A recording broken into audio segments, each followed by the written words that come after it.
Assalamualaikum guys, gimana kabar kalian semuanya? Semoga selalu dalam keadaan sehat dan baik-baik saja ya. Oke guys, di video kali ini Mimin akan mencoba menceritakan film horor terbaru dari Indonesia yang berjudul Mantra Surugana, rilisan tahun 2023. Menceritakan tentang sebuah mantra kuno pemanggil iblis. Bagi sesiapa saja yang berani membacakan mantra tersebut, bisa dipastikan iblis itu akan datang. Jika kalian menganggap dengan kemunculan si iblis bisa memberikan kekayaan ataupun bisa mempermudah urusan dunia seperti pada umumnya, kalian salah. Iblis ini sama sekali tidak bisa membantu manusia. Hanya saja dia bisa membantu kepada manusia yang ingin balas dendam. Oke guys, tak ingin spoiler di awal, kita langsung saja ke cerita filmnya.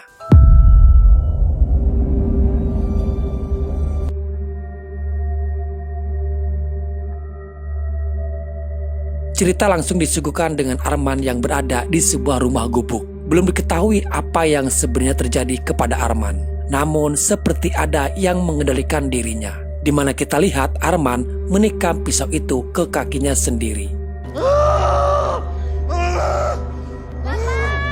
Dari kejauhan, anaknya yaitu Tantri berlari mencoba untuk menghentikan ayahnya. Tantri yang hanya seorang anak kecil tak kuasa melawan dan tidak mampu untuk menghentikannya. Arman sudah tidak bisa lagi mengendalikan dirinya sendiri. Lalu terdengar Arman mulai membacakan mantra-mantra dengan menggunakan bahasa Sunda. Tapi terlihat Tantri pun membacakan mantra-mantra untuk melawan mantra yang dibacakan oleh ayahnya. Awara Ikulon rejeng kalerna Pigesanena anaking. Dan terlihat muncul sesosok yang diketahui kalau dia adalah iblis Surugana. Dia menyambut untuk kematian Arman. Lalu cerita beralih kepada Tantri yang sudah beranjak dewasa. Mimpi itu menceritakan kisah yang terjadi kepada ayahnya Tantri di masa lalu. Dan tibalah dia ke tempat tujuannya, yaitu di sebuah asrama mahasiswa. Baru saja dia memasuki asrama, terlihat di mading ada pemberitaan soal ada 2 mahasiswa yang hilang secara tiba-tiba.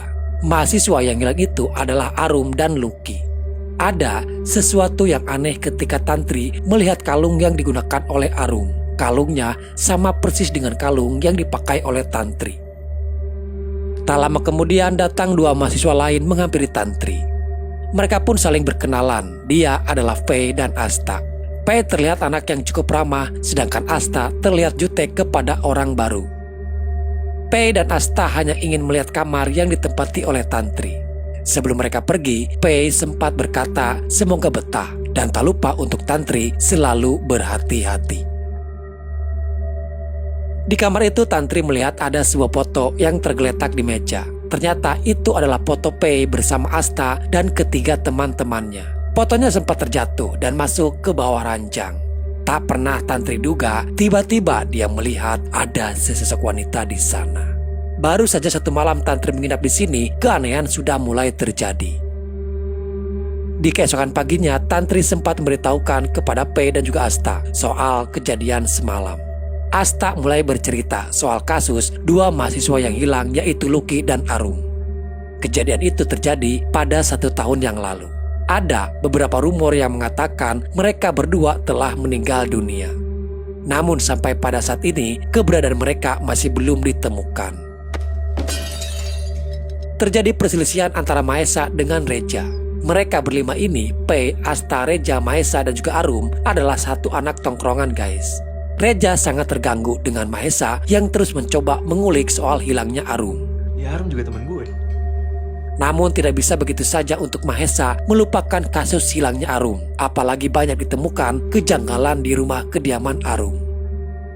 Seiring berjalannya waktu, gangguan itu sering menghampiri Tantri. Tantri selalu merasa seperti ada yang sedang memperhatikan dirinya. Pada suatu momen, ada hal yang terkadang mengingatkan Tantri kepada mendiang ayahnya. Tantri ingat ketika ayahnya dulu memberikan kalung kepada dirinya. Ayahnya berkata kalau kalung itu adalah kalung titipan dari ibunya. Dalam tidurnya tiba-tiba Tantri dibawa ke masa lalu. Dia diperlihatkan saat kejadian yang menimpa kepada Lucky. Pada saat itu, Lucky seperti orang kerasukan. Dia tidak bisa mengendalikan dirinya sendiri. ada sesuatu goib yang mengarahkan Lucky untuk melakukan bundir. Setelah itu, Lucky berlari dan akhirnya dia terjatuh masuk ke dalam sumur.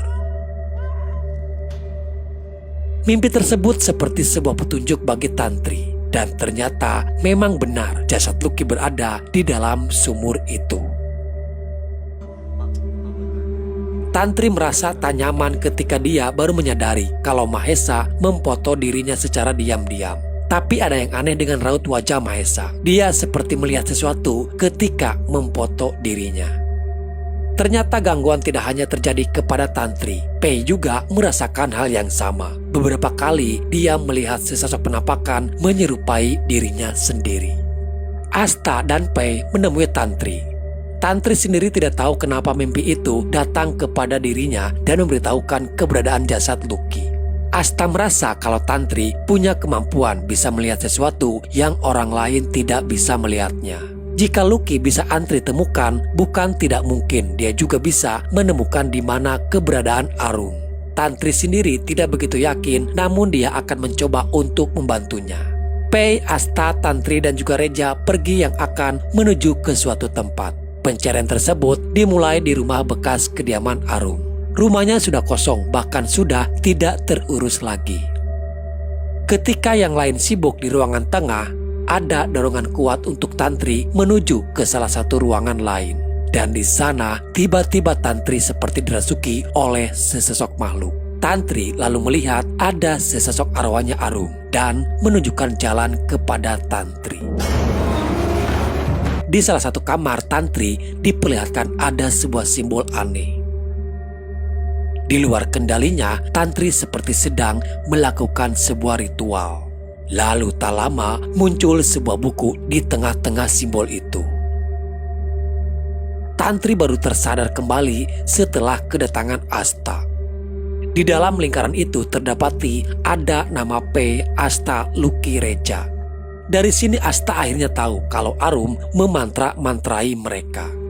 Pei mulai ketakutan, takut kalau nasibnya akan sama seperti Lucky.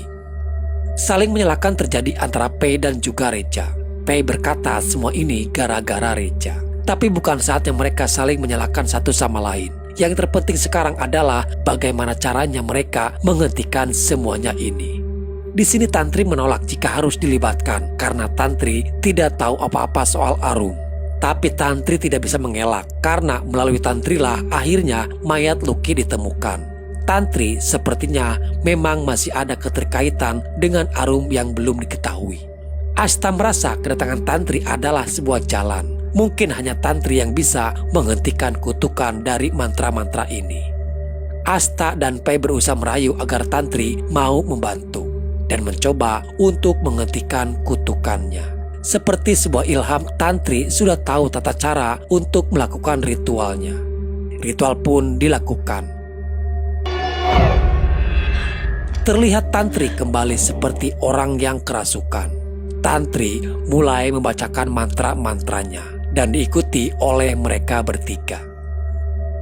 Anudek matukan getih. Tak lama kemudian terdengar suara dari Surugana.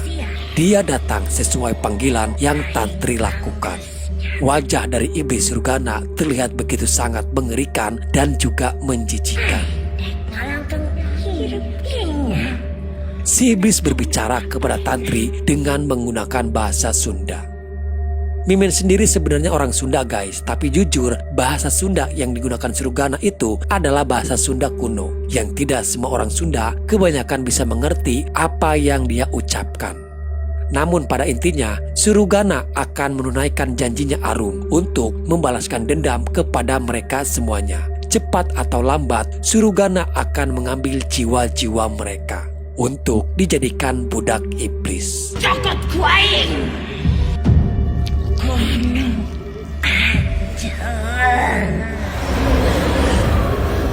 Percayalah mereka kembali pulang dengan hati yang tidak tenang. Apalagi Pei yang terus saja menangis takut kalau itu benar-benar terjadi kepada dirinya.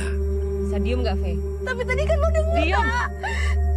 Reja mengantarkan Asta pulang terlebih dulu karena Asta ingin pulang lebih cepat. Dari beberapa kejadian yang menimpa kepada Lucky, Reja, Pei, dan Asta, di sini Tantri merasa ada yang janggal. Kalau Arum mengutuk mereka dengan mantra-mantra itu, kenapa kutukannya berhenti sampai kepada Lucky saja?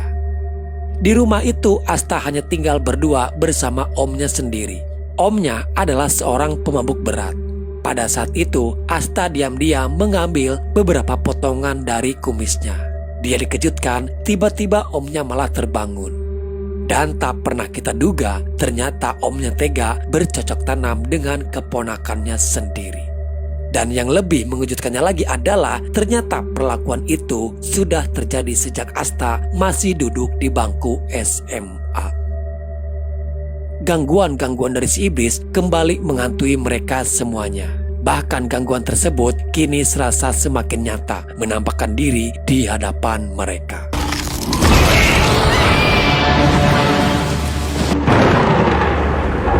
Serangan dari Sirugana tidak hanya menyerang kepada mereka saja. Bahkan si iblis juga menyerang kepada omnya Asta. Tantri sendiri diperlihatkan ketika si iblis membunuhnya. Tantri tahu kenapa Sirugana menyerang kepada omnya Asta. Karena ternyata Asta sendiri yang mengutuk omnya dengan mantra-mantra melalui buku itu. Bukan tanpa alasan Asta melakukannya, karena omnya pantas mendapatkan itu semuanya. Tantri sendiri baru tahu dari Fei atas perlakuan omnya kepada Asta selama ini. Semenjak kejadian itu, Tantri sudah tidak lagi bergabung dengan mereka. Di sini Mahesa mulai mengajak Tantri untuk berbicara. Dia mengatakan kalau sebenarnya Lucky, Reja, Pei, dan Asta adalah orang jahat. Merekalah penyebab atas hilangnya Arum. Mahesa menceritakan apa yang sebenarnya terjadi kepada Arum. Arum menjadi korban taruhan yang dilakukan oleh Reja dan Lucky. Siapa di antara mereka berdua yang terlebih dulu bisa mendapatkan Arum? Arum terjebak oleh bujuk rayu Reja hingga dia menyerahkan semuanya kepada Reja. Dan setelah itu, akhirnya Arum baru tahu kalau dirinya hanya dijadikan bahan taruhan. Foto itu disebarkan oleh Lucky dan tersebar ke seluruh kampus. Diketahui juga dulunya Mahesa adalah kekasihnya Asta. Namun semenjak kejadian itu, Mahesa memilih untuk menghindar dari mereka. Lebih dari itu, tujuan dia mengajak Tantri berbicara karena Mahesa menemukan ada beberapa keanehan ketika dia memfoto Tantri pada saat itu. Di dalam foto tersebut selalu ada sesosok yang mengikuti Tantri, dan sesosok itu adalah arwahnya Arum. Di lain sisi, diam-diam Asta bersama Pei memasuki ke kamarnya Tantri. Asta mengambil rambut Tantri di bekas sisirnya dan beberapa foto Tantri. Pei sudah tahu maksud Asta mengambil rambut dan foto Tantri. Di sini Pei mencoba untuk melarang Asta agar tidak melakukan kutukan itu kepada Tantri. Asta dibakar api cemburu karena Mahesa mendekati Tantri. Kembali kepada Tantri bersama Mahesa. Dari foto-foto itu ada beberapa fotonya Arum sebelum dia menghilang. Yang membuat Tantri terkejut, dia melihat ternyata ada Sirugana di belakang foto Arum. Asta benar-benar jahat. Kini dia memasukkan Tantri sebagai list orang-orang yang akan menjadi targetnya Sirugana. Tak lama setelah Asta mulai dirasuki, Pei yang masih berada di luar kamar masih meminta agar Asta berhenti. Pintunya terbuka dan tiba-tiba Asta menarik Pei. Pei yang mencoba berontak, justru malah Asta mendapatkan rambutnya Fei. Di sini Asta pun memasukkan Pei untuk menjadi korbannya Sirugana. Fei berlari karena dia tahu Asta sudah mendapatkan rambutnya. Namun semuanya sudah terlambat. Kemanapun Fei berusaha berlari, dia sudah ditandai oleh Sirugana. Tapi di sini Sirugana tidak membunuh Fei. Dia hanya mengambil kedua matanya saja. Pada malam itu kutukan dari mantra-mantranya telah dimulai kembali. Tantri sempat menyinggung soal buku yang sekarang berada bersama Asta. Mahesa langsung teringat kalau buku itu dulunya selalu dibawa oleh Arum sebelum keanehan ini terjadi. Hingga akhirnya Asta yang menginginkan buku tersebut. Di sini Tantri baru sadar kalau sebenarnya Asta sengaja mengajak Tantri ke rumahnya Arum. Asta tahu kalau Arum mempunyai kemampuan bisa mengambil buku tersebut. Yang dimana kita tahu buku itu keluar dari dalam simbol si iblis.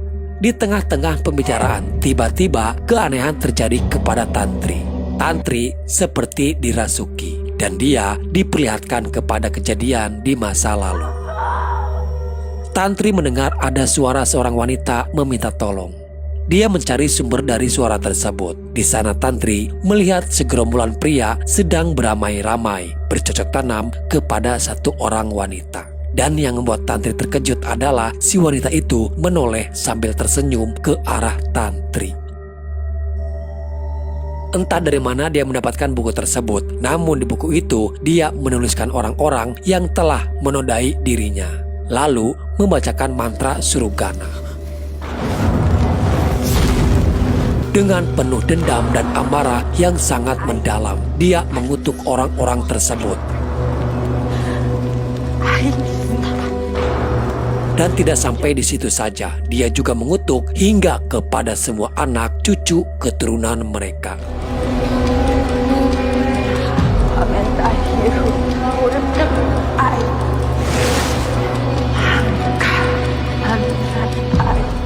Tantri.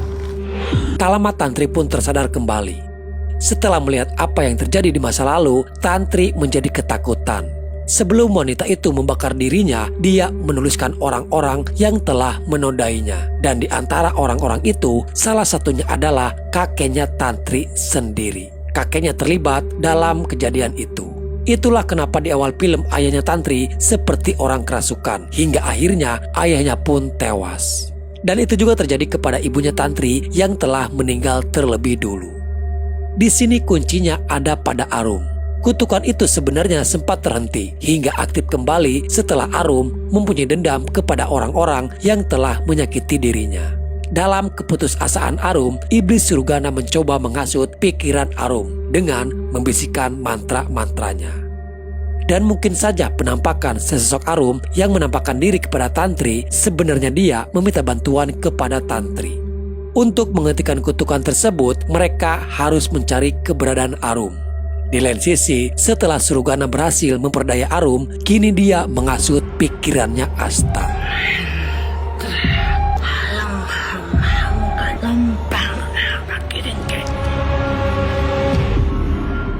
Tantri bersama Mahesa kembali ke rumah kediaman Arum.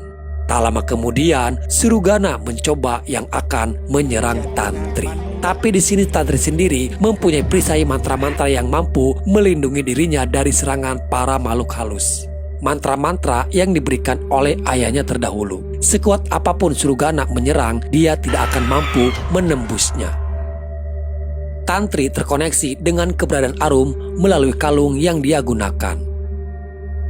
Lalu tiba-tiba serangan dari Surugana datang kembali. Mahesa yang melindungi Tantri justru malah terkena pecahan kacanya. Tantri harus melanjutkan mencari keberadaan Arum. Walaupun kini dia harus berjuang seorang diri. Di salah satu kamar, Tantri kembali diperlihatkan ke masa lalu. Ketika Arum mulai melakukan ritualnya dengan buku tersebut. Saat itu ayahnya mencoba menghentikan Arum. Namun dengan kondisi Arum sudah kerasukan. Ayahnya terpaksa harus mengikat Arum dengan rantai. Dan diketahui kalau ternyata kakeknya Arum berteman dengan kakeknya Tantri. Yang dimana mereka berdua adalah komplotan yang menodai si wanita pada waktu itu. Kakeknya pun tewas dengan cara yang sama seperti Arum saat ini. Lalu tak lama ayahnya pun tak luput dari serangan Surugana. Tantri akhirnya menemukan Arum yang masih dalam keadaan terikat. Mengetahui Arum masih hidup, Tantri berusaha untuk melepaskan ikatan rantainya. Namun saat itu datang Asta membawa Mahesa yang sudah tidak berdaya. Asta sudah dalam kendali si iblis. Di sini Tantri melihat kalungnya Arum yang digunakan oleh Asta. Berarti selama ini Asta sendiri sebenarnya sudah tahu keberadaan Arum. Tantri mencoba untuk menyadarkan Asta dengan mengingatkan kenangan indah Asta bersama Mahesa. Namun semua itu sia-sia saja. Asta yang sudah dikuasai iblis menikam Mahesa. Tak lama Asta tersadar kembali dan melihat Mahesa sudah tewas. Asta antara sadar dan masih dikendalikan Surugana, dia pun yang akhirnya tewas setelah dia tidak bisa mengendalikan tangannya sendiri.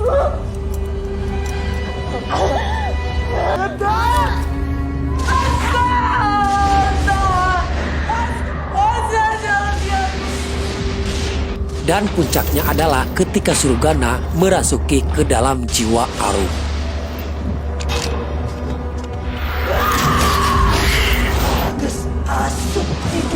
Ketika itu ruangannya berguncang hebat. Jujur saja baru kali ini Mimin melihat iblis matanya merah dan giginya kuning.